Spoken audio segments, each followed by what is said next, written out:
sa context naman ng relationship, Hmm. i-rank natin ito. Hmm. Ano ang mas nagpapatagal? Actually, nabanggit mo na to, Kuya Kim. Mm-mm. Pero pag-usapan pa natin ng mas malalim pa. Hmm. Yung mas tumatagal ang relasyon. Kasi merong hindi laging sa ugali. Physical attraction, emotional connection, o financial stability. At bakit? Depende sa state ng relationship.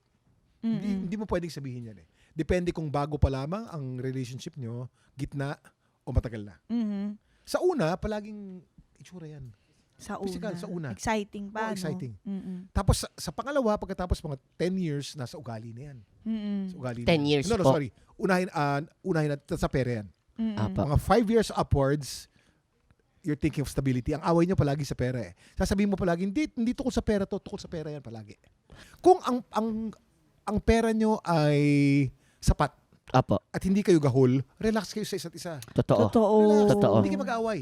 Totoo po. Kaunti lamang ang away. Pero kung gahol kayo sa pera, kunyari, gahol ka, Sa madaling salita, medyo walang pambahad kuryente, wala pa kayong tubig. kuryente. Tapos nakita ka, pagod na pagod ka, Opo. natulog ka sa sofa. Aawahin ka ng misis mo. Ba't ka patulog dyan? Nadudumihan yung sofa. Hindi tungkol sa dumi ng sofa yon. Hindi tungkol sa pagtulog mo yan doon. Ang subtext nun, hindi ka kumakain, wala na nga tayong pera. Mas hindi may ka kumakain. inner pa. Parang mukha kang tamad. Mukha kang tamad. Ang babae, pag nagsasalita, malagi may subtext yan. Hindi yes, no yan. Babasahin mo, ano ba talaga ang sinasabi? Yung pagtulog mo, hindi dahil sa pagtulog yun. Tamad ka. Pag tamad ka, lalong kukunti ang pera natin. Kawawang anak natin. Yun ang subtext nun. Basahin mo. Tama. Thank you, Kuya Kim. Thank you. Totoo. Hindi tukol sa'yo yun, Brad. Ha? Hindi. Huwag ka mag-thank you. Hindi, kumbaga, thank you kasi marami pong makaka-relate. Marami makaka-relate at No. malaking tulong po yan para sa mga kalalakihan din o sa iba pang relasyon. Subtext, Di ba subtext. po? Oo. So, is it safe to say, Kuya Kim, na Yes, Cherise. kayo kaya naging, hindi naman sinasabi kong perfect, pero mas naging harmonious yung Yes. relationship nyo ni Ni Miss Feli. Feli dahil ba sa secured kayo financially. So, It's a big thing. Dahil secure kami financially, pareho kami naka-reinvent ng sarili to be better people. I'll give you an example. Nung 2004, nung tumalikod ako sa politika, ang pamilya ko noon, puro politiko. Mayor ang tatay ko noon eh. Ang lolo ko, politiko. Ang mga kamag-anak ko, politiko. Nasa Maynila kami noon. Maynila. yeah, Opo. laking Maynila ako. Namiss ko nga yun eh. That was mayor eh. Doon po ako nakatira malapit sa Harrison Plaza before. Malati girl ka pala. In humilidad. Uy, naku. So, nandun boundary ako ng sa may Pasay. Yeah, boundary. ng Yeah. Pasay. Mm-mm. Nung 2004, when I decided to go full-time and be Apo. on television, matapang ako.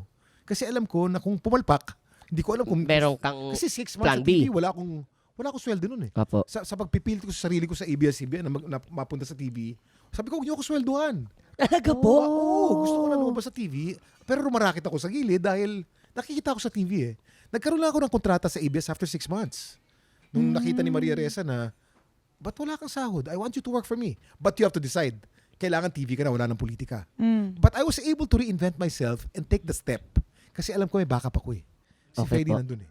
Okay po. Question lang po, Kuya Kim. Bakit po gustong-gusto niyo din talaga po mag-artista? Para maging as Kuya Kim po ba kayo? Hindi ko akalain magiging kuya Kim ako. Ang pego aga bulak. Hindi, pwede po Walang talaga. biro, walang Akala ko nga po yung Kurisini, si Lee Min Ho. Akala ko po Lee Min Ho eh. Bulak. Ito, kahit Guyong aga Gong sinasabi Yu. ko to eh. Alam mo yung aga to. Pero never in my wildest dreams, hindi ko alam na ang bibigay sa akin ng Panginoon ay magiging Kuya Kim. Tsaka And it turned out to be timeless good. talaga. Timeless, Timeless totoo. si Kuya Kim eh. Oo. Totoo, timeless. Di ba? Nung una nga, medyo pumapalag ako eh. Sabi ko, Lord, ba't kailangan nakasombrero palagi? Oo nga, bakit Puro nga? talino naman. Pwede namang pakit naman ng konti. Huwag kang sabi ni Lord. Diyan ka nga eh. Diyan ka nga eh. Pero di ba napag-usapan natin? Ayaw mo gusto ba? Talaga, Yung sombrero. yung sombrero. Ba't ka laging nakasombrero? May storya yan. Ah. Ang pinakauna kong segment nung nagsimula ako sa TV, sa show na Magandang Umaga Bayan, binigyan ako ng segment to, ang title ng segment, Animalandia.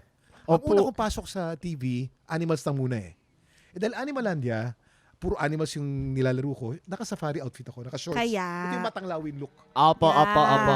Yung safari hat na ginagamit pang safari, sa hayop, dumikit na, naiwan na. Pag hindi ko suot-suot, Ayaw mo tanggal. dumikit sa image.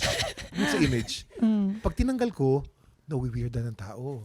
Hindi nila ma-recognize ang kuya ko. Oo. Ang nakikita nila, agamulak.